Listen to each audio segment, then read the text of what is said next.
Hello, my name is Jennifer, and I'm a student with Wall State's Diagnostic Medical Sonography program. Today I'm here to tell you a few things that I know about the heart. I'm going to start off by saying that the heart serves as two pumps for the body. One, pushing deoxygenated blood out to get oxygenated. Once it returns, the heart will then pump oxygenated blood out to the body.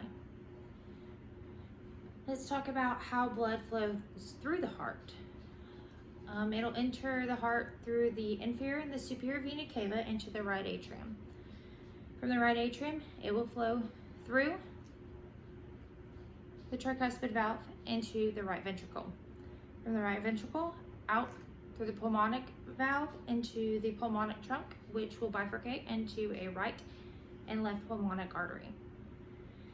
From there, it will go to the lungs, get oxygenated, and re-enter the heart via 4 pulmonic veins, 2 right and 2 left, into the left atrium.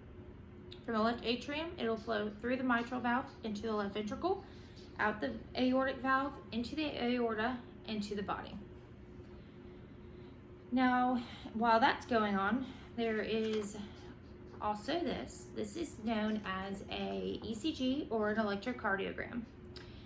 Here we have the P wave. This is known as atrial systole. Here the atria and the ventricles are filling. The mitral and tricuspid valves are open, and the aortic and the pulmonic valves are closed.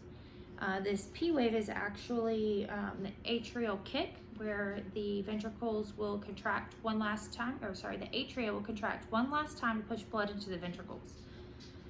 Next we have the QRS complex. And this is where isovolumetric ventricular contraction and ventricular systole occur.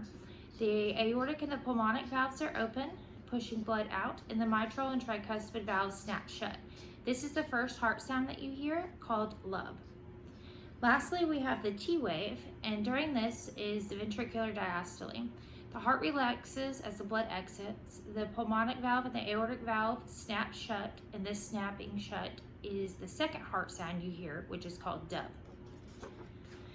Now, what actually makes all of this occur is an electrical system through the heart that begins with the sinoatrial node that is here in the wall of the right atrium.